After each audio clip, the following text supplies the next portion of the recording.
কালকে ঈদ আর আজকে হচ্ছে ঈদের আগের দিন, এই জন্যই সব কিছু আগে থেকেই প্রিপেয়ার করে রাখছিল। এখানে মুরগি ছিল, মাছ ছিল, আর রোস্টের জন্য মুরগি আনা হয়েছিল। তা আগের দিনই আম্মু একদম রেডি করে রাখছিল যাতে পরের দিন কোনো ঝামেলা না হয়। তো এখানে আমি বসে বসে দেখছিলাম আম্মুর মুরগি কাটা আর একটু ভিডিও করে নিচ্ছিলাম। আর ঈদে তেমন কোনো স্পেশাল ব্লগ নাই, কারণ তেমন কোনো ব্লগ আমি করতে পারি নাই, আমি অনেক সিক ছিলাম। এটা হচ্ছে ঈদের দিন সকালে গরুর মাংস রান্না করার টাইমে আমি একটু ভিডিও নিচ্ছিলাম। আর এদিকে হচ্ছে একদম সেমাই রান্না করা শেষ, আম্মু মাত্র একদম গরম গরম সেমাই চুলা থেকে নামিয়ে ফেললো। আর এখানে হচ্ছে বাটা মশলা ছিল সব রান্নার সব কিছু।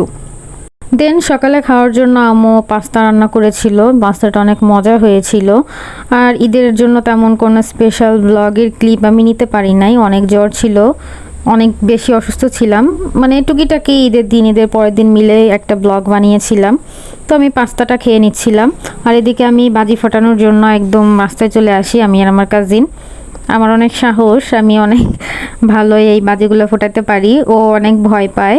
তো এখানে হচ্ছে এই বাজিগুলো নিয়ে নিলাম, এখন আমি একটু পরে এই বাজিগুলো ফোটাবো। দেখেন আমার কত সাহস। এখন দাঁড়িয়ে যাই দেখেন কি খাই।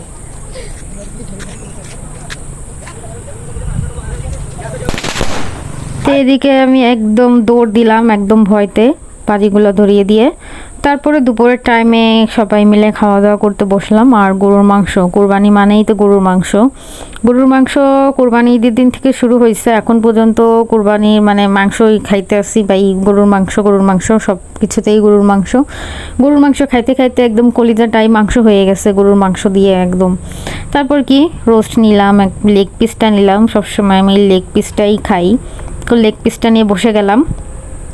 দেন বিকালে একটু রাস্তায় বের হলাম, মানে সন্ধ্যার আগে কোথাও যাইনি, শুধু শুধু একটু রাস্তায় বের হয়ে রাস্তার বাতাসটা খাইতে বের হলাম, যে না দেখি একটু বের হই।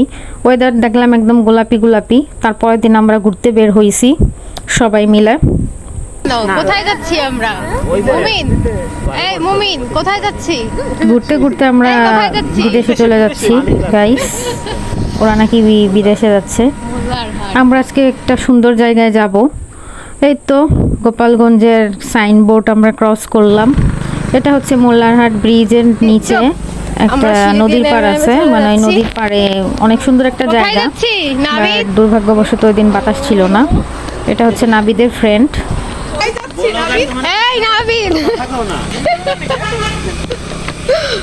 হ্যাঁ, এটা হচ্ছে নাবিদের দোস্ত, ওকে আমরা সঙ্গে নিয়ে চলে যাব। ওকে দেখি ওর লেজ নাড়াচ্ছে।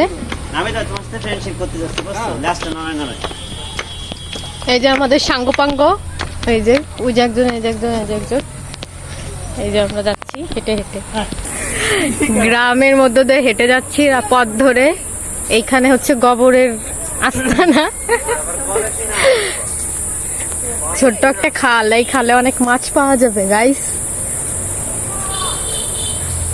এই এলাকায় আমি জীবনে আসি নাই, জীবনে প্রথম।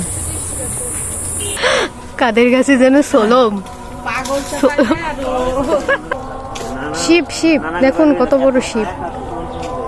তো এখান থেকে আমরা হেঁটে হেঁটে নদীর পাড়ে গিয়ে বসি। এই তো এই শান্ত পরিবেশে ভেবেছিলাম অনেক শান্তি লাগবে, বাতাস থাকবে, বাট ওই দিন একটুও বাতাস ছিল না, অনেক বেশি রোদ ছিল আর অনেক বেশি গরম ছিল, মানে যার জন্য আমরা বেশি টাইম এখানে থাকতে পারি নাই। 1 ঘন্টার মতো থেকে আমরা চলে আসছি। আমরা কাজিনটা মিলে গিয়েছিলাম যে না নদীর পাড়ে একটা শান্ত পরিবেশে আমরা মানে প্রাকৃতিক একটা ভিউ মানে উপভোগ করবো, বাট তা হয় নাই।